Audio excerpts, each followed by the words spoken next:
In 1944, June 6th, Allied troops stormed the beaches of Normandy because Europe had been overrun by the Axis power.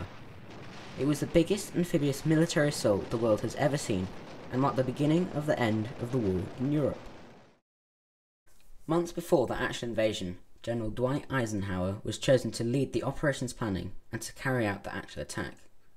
Prior to D-Day, the Allies conducted a large-scale deception campaign which was called Operation Fortitude. It was the most complex deception campaign of all time and was designed to mislead the Nazis. The deception campaign made the Nazis think that the intended invasion target was the beaches at Pas-de-Calais rather than Normandy. The Allies used an inflatable army that was moved around at night.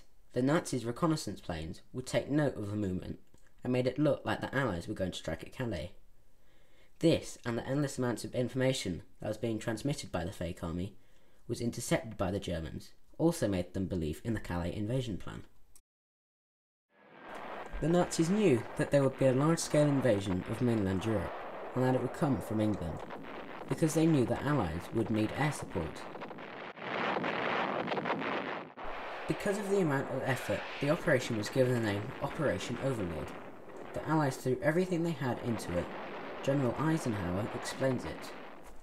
The United Nations have inflicted upon the Germans great defeats in open battle, man to man. Our air offensive has seriously reduced their strength in the air and their capacity to wage war on the ground. Our home fronts have given us an overwhelming superiority in weapons and munitions of war, and placed at our disposal great reserves of trained fighting men. The tide has turned. The free men of the world are marching together to victory. I have full confidence in your courage, devotion to duty, and skill in battle.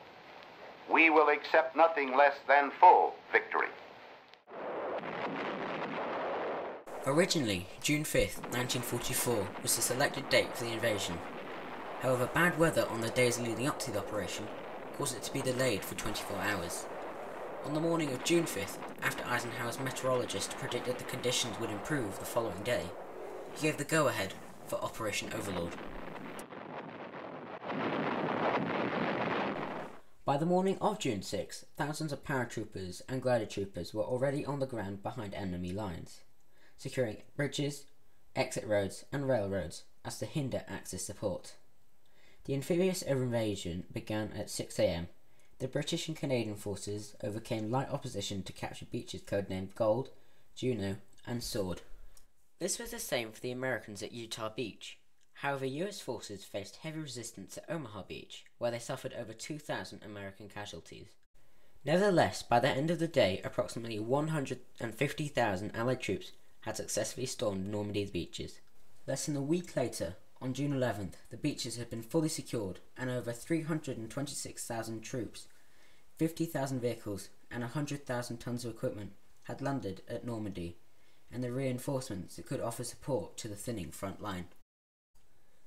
D-Day was the beginning of the end for not only the Germans but Hitler. It undermined the confidence of the German military machine, which suffered numerous defeats afterwards as well. This is because D-Day forced the Germans to fight a two-front war again, just as they had in World War I. Yet again, the Germans could not handle war on both sides of them.